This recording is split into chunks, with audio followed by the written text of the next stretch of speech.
असांखे ग़ज़ल ॿुधायो त अॼु जे मुंहिंजे हिन सेशन जो उनवान आहे टेक्निकल एंड वोकेशनल ट्रेनिंग जी अहमियत सिंध में। मूंखे नाहे ख़बर त तव्हां मां घणा माण्हू फ़नी ऐं हुनरी तालीम जे लफ़्ज़नि खां वाक़िफ़ हूंदो। घणनि खे ख़बर आहे त टेक्निकल वोकेशनल एजुकेशन छा आहे? हथ मथे करे ॿुधायो। घटि माण्हू आहिनि, सफ़ा घटि। मूंखे यादि आहे त लास्ट टाइम असांजो 4th लतीफ़ फेस्टिवल कराची में आर्ट्स काउंसिल में जॾहिं थियो हुयो त मूंखे अदी वारनि हिकिड़ी ज़िमेदारी ॾिनी हुई त तव्हां सिंध 21वीं सदी में जे उनवान सां ॻाल्हायो। तमामु घणो फीडबैक आयो जॾहिं मूं इहो लेक्चर 20 मिंटनि जो पूरो आर्ट्स काउंसिल में ॾिनो। माण्हुनि मूंसां राब्तो कयो ऐं हुननि मूंखे ॿुधायो त 21वीं सदी में सिंध बेशक उन हंधि न पहुती आहे जिते पहुचणु खपे, पर हर बुर अहिड़ी बि ऊंदहि कोन्हे। असां बि वेठा आहियूं ऐं असां तव्हां सां गॾु कमु करणु चाहियूं था। उन खां पोइ मुंहिंजो उत्साह इलाही वधी वियो। इन जे करे वधियो त मूं ॾिठो त असांजो उहो नौजवान जंहिंखे को ख़ासि प्लेटफॉर्म न आहे मिलियल, का इंफ्रास्ट्रक्चर जी सहूलियत न आहे मिलियल प्रॉपर, पर हुन जे अंदरि हिकिड़ी जुस्तजू आहे, हुन जे अंदरि महिनत करण जो मादो आहे। ऐं जेको महिनत करणु ॼाणे थो उहो न कॾहिं मुफ़लिस थी सघे थो न ग़रीब थी सघे थो। जेकॾहिं असां अदा मुंहिंजी ॻाल्हि ॿुधंदो त मूंखे मज़ो ईंदो तव्हां सां ॻाल्हाईंदे, मुंहिंजी भेणियूं स्पेशली। आवाज़ अचे थो आख़िर ताईं? अचे थो आवाज़? तव्हांजे कम जूं ॻाल्हियूं ॿुधाईंदसि अॼु, बिल्कुलु बोर न थींदव। मूंखे चयो वियो लेक्चर ॾे, मूं चयो लेक्चर ॾियणु त मूंखे ईंदो ई कोन्हे। आई एम स्टोरी टेलर, मां कहाणी ॿुधाए सघां थी तव्हांखे। मुंहिंजी ॻाल्हि तव्हां कहाणी वांगुरु ॿुधंदो त तव्हांखे मज़ो ईंदो। पहिरियां थोरा फैक्ट्स फिगर्स ॿुधायां, पोइ तव्हांजे मौज़ू ते थी अचां। क्रिकेट ते अचूं था, फ्रीलांसिंग ते अचूं था, IT जा हब जेके आहिनि उन ते अचूं था, बिज़नेस इंक्यूबेशन ते पाण ॻाल्हाईंदासीं ऐं इहो ॾिसंदासीं बग़ैर सरकार जे सहकार जे असां तव्हां गॾिजी नौजवान छा करे सघूं था ऐं दुनिया कीअं करे थी पई। वेस्ट छा थो करे, अमेरिका छा थो करे, असांजा साउथ एशियन कंट्रीज़ छा था कनि, ईस्ट एशियन कंट्रीज़ छा था कनि, उहो सभु शयूं मां तव्हांखे ॿुधाइणु चाहियां थी विदिन 10 to 15 मिनट्स। पहिरियां असां इहो सम्झंदासीं त टेक्निकल वोकेशनल एजुकेशन आहे छा। टेक्निकल ऐं वोकेशनल एजुकेशन जो मतिलबु इहो आहे को बि मुल्क, को बि ख़ितो, को बि हंधि हुनरमंद माण्हुनि खां सवाइ मुआशी तरक़ी नथो करे सघे। असांजी जेकी इकोनॉमी आहे, असांजी जेकी मईशत आहे, उहा हलंदी हुनरमंद माण्हुनि सां आहे। जेकॾहिं असां हुनरमंद न हूंदासीं, स्किल्ड न हूंदासीं, त असांजा कारखाना न हलंदा, असां फैक्ट्रीज़ न लॻाए सघंदासीं, असां बिज़नेसिस इस्टेब्लिश न करे सघंदासीं। ऐं तव्हां ॾिसी सघो था पूरी सिंध, अगरि मां सिर्फ़ु कराची खे छॾे ॾियां त असां वटि कहिड़ा कारखाना आहिनि। इवन कोटड़ी जो जेको इकोनॉमिक ज़ोन आहे उन में केतिरियूं इंडस्ट्रीज़ आहिनि ऐं उते छा असांजो दादू जो नौजवान, घोटकी जो नौजवान, कश्मीर जो नौजवान स्किल्ड वर्कफोर्स जे तौर ते कमु करे थो? ऐं अगरि हा त घणा आहिनि ऐं कहिड़े पोज़ीशन ते कमु कनि था? किथे ईअं त न आहे हू रुॻो पटे वालो आहे, किथे ईअं त न आहे हू सिर्फ़ु हेल्पर आहे, किथे ईअं त न आहे हू सिर्फ़ु चांहि पाणी थो ॾिए। तव्हांखे 3 मिंट सिर्फ़ु हिकिड़ी मुंहिंजी बोरिंग ॻाल्हि ॿुधणी पवंदी, पोइ मां तव्हांजे कम जी ॻाल्हि ॿुधाईंदमि।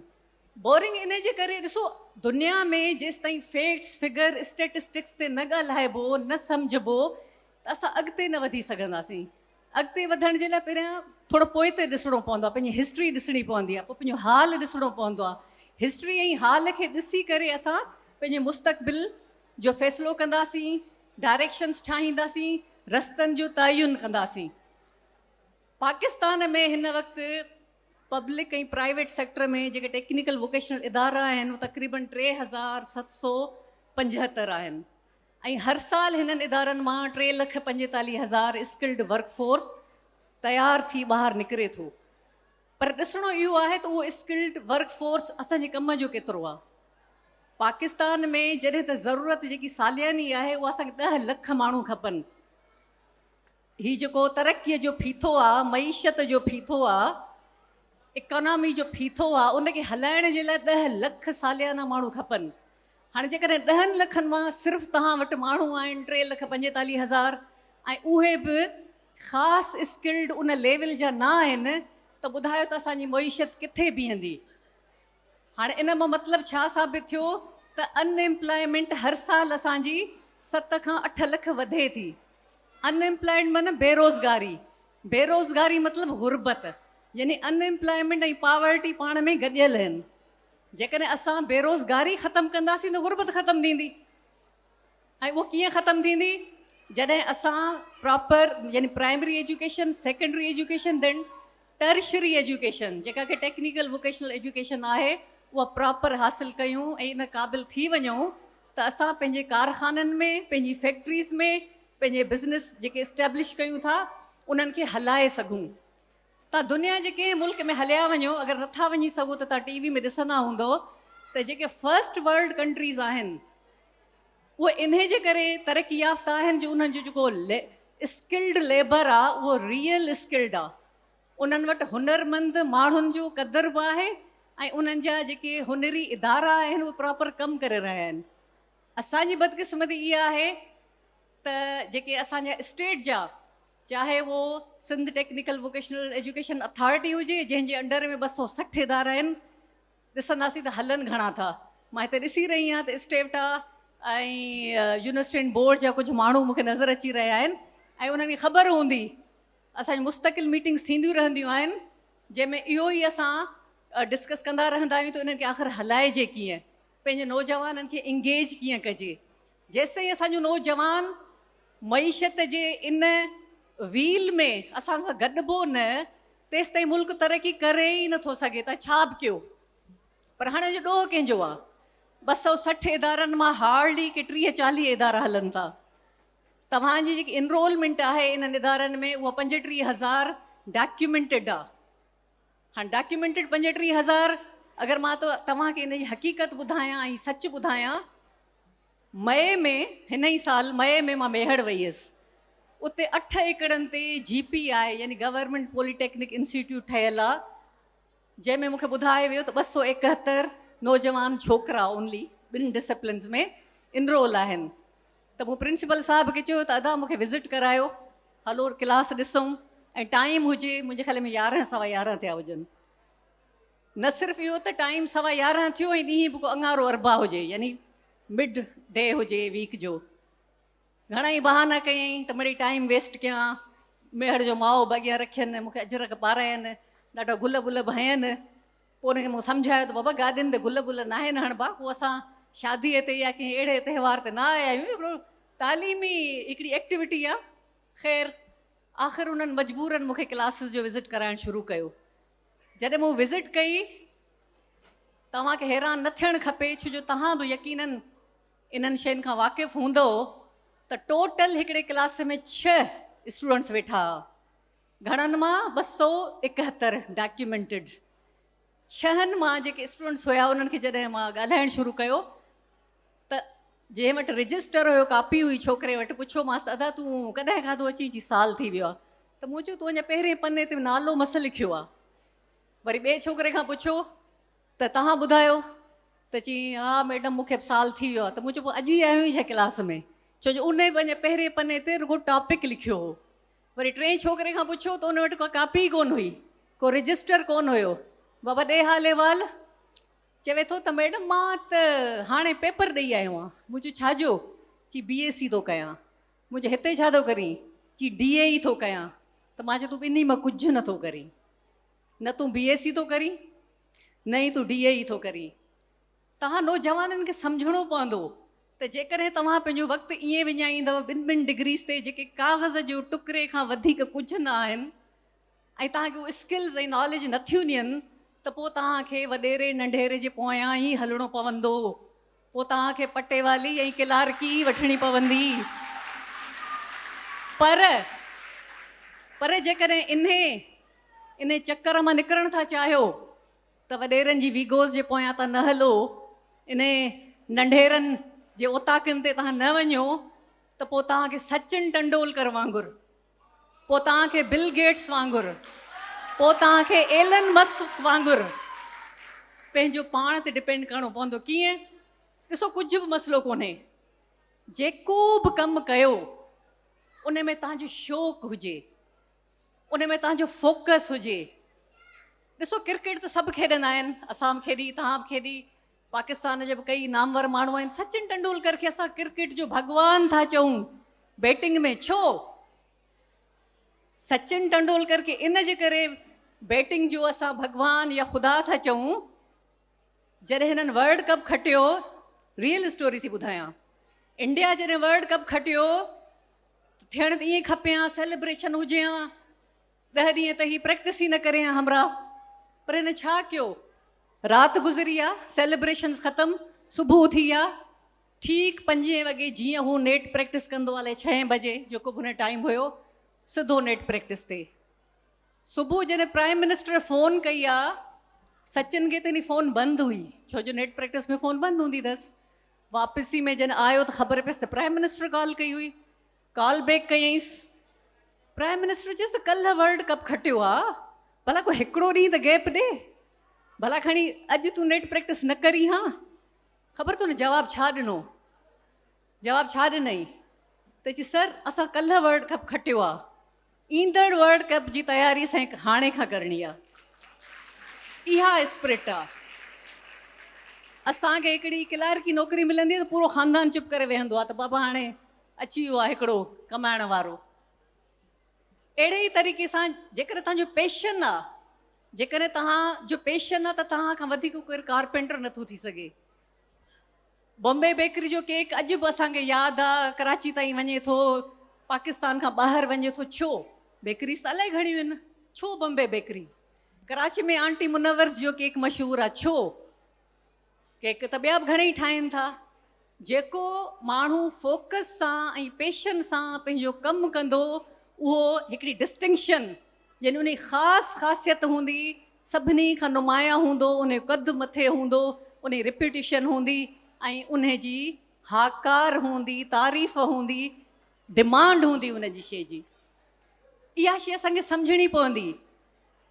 असांखे ख़बर आहे त असांजे इलाही मसइला आहिनि, बीइंग अ पुअर कंट्री, असांजो हिकिड़ो ग़रीब मुल्क आहे, पर गुरबत एतिरी बि कोन्हे। मां अगरि तव्हांखे ॿुधायां त 256 या 260 इदारनि जूं बिल्डिंग्स 8-8 एकड़नि ते मुश्तमिल आहिनि, पर उते कमु नथो थिए। ऐं उहो कमु न करण वारी सिर्फ़ु सरकार न आहे, असां सम्झूं था त सरकार जा मसइला आहिनि, पर असांजी ओनरशिप किथे आहे? असां being a civil society, the part of this society, कॾहिं हिन खे ओन कयो आहे? कॾहिं अकाउंटेबिलिटी कई आहे इदारनि जी? कॾहिं बि न। असां ॿिए कंहिं ॻाल्हि जे लाइ त एहतिजाज कयूं था, इन ॻाल्हि जे लाइ एहतिजाज छो नथा कयूं त असांजो स्कूल बंदि आहे, असांजो टेक्निकल वोकेशनल इदारो नथो हले। हाणे ताज़ो केयर टेकर गवर्नमेंट हुई त जस्टिस बाकर जेको केयर टेकर CM हुयो, हैदराबाद में कोहसार इंस्टीट्यूट आहे, टीवेट जो, उन अचानक विज़िट कई, ख़बर पई त उतां जी मैनेजमेंट सिर्फ़ु माण्हू मैनेज कया, ॿार हितां उतां पकिड़े वेहारे रखिया आहिनि। हाणे उहो माण्हू ज़माने जो जज मथां CM सम्झी वियो, छो जो मशीनरी सॼी पैक्ड पई हुजे, आउटडेटेड, टोटल मिटीअ सां भरियल। वधि में छा थियो, प्रिंसिपल ट्रांसफ़र थियो ऐं उनखां पोइ साईं 2-3 ॿिया एक्शन थिया, दैट्स इट, ॻाल्हि ख़तमु थी वई। पर इहो कमु मां सम्झां थी रुॻो CM जो न आहे, इहो असां सभिनी जो आहे, पेरेंट्स जो बि आहे, शागिर्दनि जो पंहिंजो बि आहे। जेसिताईं असां पंहिंजा इदारा ओन न कंदासीं त कुझु न थींदो। हा, चैलेंजिस आहिनि, मां तव्हांखे ताज़ी रिपोर्ट ॿुधायां थी state bank of Pakistan regarding the freelancing जेकी ॾिनी आहे, उन में हुननि ॿुधायो त पंजाब जा जेके स्टेप्टा जा इदारा आहिनि, स्टेप्टा न पर पंजाब टेप्टा, उन में 99% इदारनि में इंटरनेट जी सहूलियत आहे। KP जो 75%, सिंध जो 32%, रिपोर्ट पई अथव, इंटरनेट ते ॾिसी सघो था। हाणे ही डिफरेंस आहे, ही फ़र्क़ु आहे। पंजाब 99%, KP 78% ऐं सिंध 32%। हाणे नौजवाननि जो सवाल त बिल्कुलु जाइज़ आहे त बाबा असां अगरि इदारनि में वञूं था त न कंप्यूटर थो हले, न इंटरनेट थी हले, त पोइ तव्हां फ्रीलांसिंग जी ॻाल्हि था कयो, तव्हां ॻाल्हि था कयो त असां ऑनलाइन पंहिंजा बिज़नेसिस शुरू कयूं ऐं नाणो कमायूं, त कीअं थींदो? 8 कलाक बिजली कोन्हे, जनरेटर में तेल कोन्हे, या सोलर सिस्टम जेको आहे रिपेयरी मेंटेन नाहे थियल, इहे सभु असांजे इंफ्रास्ट्रक्चर जा इशूज़ आहिनि, असां मञूं था। पर छा इहे बहाना करे, एक्सक्यूज़िस करे असां ईअं ई गुरबत में रहंदासीं, अनस्किल्ड रहंदासीं? न। सो उन लाइ छा करिणो आहे, छा करणु खपे? कुझु त करिणो आहे न असांखे। उन जे लाइ हिकिड़ो ई तरीक़ेकार आहे त जिते जहिड़ो तव्हांखे मौक़ो मिले थो उन ते फोकस करिणो आहे, पंहिंजे पैशन खे एक्सरसाइज़ करिणो आहे। जंहिंमें शौक़ु आहे उन शइ में वञो। तव्हांखे मैथ्स नथी वणे, इंजीनियरिंग न खणो। तव्हांखे बायोलॉजी नथी वणे, तव्हां मेडिकल न खणो। तव्हांखे रंगनि सां शौक़ु आहे, आर्ट्स में हलिया वञो। तव्हां फिज़िकली फिट आहियो, स्पोर्ट्स में वञो। There are so many opportunities, तमामु घणियूं अपॉर्चुनिटीज़ आहिनि। दुनिया हाणे ग्लोबल विलेज थी वई आहे। भले तव्हांजो इंफ्रास्ट्रक्चर पुअर हुजे, पर रोक न आहे। यूट्यूब खुली पई आहे, अलाए केतिरियूं यूनिवर्सिटीज़ तव्हांखे ऑनलाइन सर्टिफिकेट्स ॾेई सघनि थियूं। सो करिणो छा आहे असांखे? एक्सक्यूज़िस न आहिनि करिणा, बहाना न आहिनि करिणा, कमु करिणो आहे। ऐं ॿी ॻाल्हि मां तव्हांखे ॿुधायां, नवाबशाह में असां हाणे हिकिड़ो नंढिड़ो सेंटर खोलियो, सफ़ा नंढिड़ो आहे। उन में असां कुझु कोन कयो आहे, सिर्फ़ु हिकिड़ो कमिरो, एयर कंडीशन, जनरेटर ऐं इंटरनेट ॾिनी आहे। छोकिरा पंहिंजा लैपटॉप्स खणी ईंदा आहिनि, छोकिरियूं पंहिंजा लैपटॉप्स खणी ईंदियूं आहिनि। उन्हनि खे हाणे ऑर्डर्स जेके मिलंदा आहिनि अमेरिका, कैनेडा, ऑस्ट्रेलिया मां मिलंदा आहिनि, ग्राफिक डिज़ाइनिंग जा, वीडियो एडिटिंग जा, मार्केटिंग जा। मां हिकिड़े छोकिरे खां पुछो तूं छा कंदो आहीं? चई त मां क्विस्ट में पढ़ंदो आहियां, क़ाइदे अवाम यूनिवर्सिटी में। कहिड़े साल में? 3 साल में। पोइ भला छा प्रोग्राम अथई? चई मैडम हाणे आख़िरी साल में ईंदसि, पोइ मां पंहिंजो कमु शुरू कंदसि। मुंहिंजो कहिड़ो? चई मां पंहिंजी हिकिड़ी फर्म खोलींदसि। छाजी? फ्रीलांसिंग में मां एतिरो सिखी वियो आहियां जो मां हाणे पर मंथ 1.5 खां 2 लख कमायां थो, त साल 1.5 खां पोइ मुंहिंजी इहा इनकम, मुंहिंजो टारगेटेड 5 लखनि खां मथे कमायां। त मुंहिंजो 5 लख त मुंहिंजी वॾा पघार न आहे। ॻाल्हि इहा आहे त ईअं थी सघे थो। इहे ॻाल्हियूं नामुमकिनात में न आहिनि, इहे सभु मुमकिन आहे। असां सिर्फ़ु कंप्लेंट मोड मां निकिरूं न, जेको शिकायती असांजो अंदाज़ आहे त हीअ बि कोन्हे, हीअ बि कोन्हे, हीअ बि कोन्हे, सभु कुझु न हुजे, पर अगरि तव्हांखे हिमत हुजे, तव्हां में महिनत करणु अचे, छो जो महिनत सरमायो आहे। महिनत तव्हांखां केरु नथो खसे सघे। गुरबत जेकी आहे उहा इहा आहे त असां महिनत करणु नथा चाहियूं। जेको महिनत करणु चाहे थो उन जी रस्ता रोक केरु नथो करे सघे, सवाल ई न आहे। मां हाणे आई आहियां दारुल सुकून मां। राशिदाबाद में हिकिड़ो इदारो आहे जंहिंमें डिसेबल्ड, डिसेबल त अॼुकल्ह नथो चयो वञे, डिफरेंटली एबल, यानी जेकी जिस्मानी माज़ूरी प्लस। मां अॼु जेके माण्हू ॾिसी आई आहियां उन में औरतूं बि हुयूं, मर्द बि हुया, उहो मेंटली रिटार्डेड, जंहिंखे अॼुकल्ह चए वेठो इंटेलेक्चुअली डिसेबल्ड। मां हैरान थी वियसि त उते बि मूंखे इलेक्ट्रीशियन नज़र आयो, उते मूंखे कारपेंटर नज़र आयो, उते मूंखे नर्सिंग स्टाफ नज़र आयो, उते मूंखे कुक नज़र आया। मतिलबु चवण जो इहो त उहो नौकिरी त कनि था, पर हिकिड़ी सर्विस बि कनि था कंहिंसां, जिन माण्हुनि खे पंहिंजे ख़ानदान वारनि, पंहिंजे घर वारनि कढी छॾियो आहे, उछलाए छॾियो आहे, बेयारो मददगार करे छॾियो आहे। पर हिकिड़ो इदारो आहे दारुल सुकून जे नाले सां, तव्हांजे वेझो ई आहे। यकीननि जेके टंडे जाम जा माण्हू आहिनि उन्हनि खे ख़बर हूंदी, तव्हां कॾहिं वञी विज़िट करे ॾिसो, पोइ तव्हांखे ख़बर पवंदी त महरूमी छा आहे। पोइ तव्हांखे ख़बर पवंदी त ब्लेसिंग कहिड़ी शइ आहे। ब्लेसिंग कहिड़ी शइ आहे? तव्हां सिहतमंद आहियो। ब्लेसिंग कहिड़ी शइ आहे? तव्हां मेंटली फिट आहियो। आख़िरी हिकिड़ी शइ तव्हांखे खपे, उहा महिनत करणु, महिनत जो जज़्बो। तव्हां ग़रीब न आहियो, केरु बि ग़रीब न आहे। जेको फिज़िकली फिट आहे, मेंटली फिट आहे, उहो ग़रीब न आहे। हिकिड़ी क्वालिटी खपे, महिनत, महिनत ऐं सिर्फ़ु महिनत। Thank U.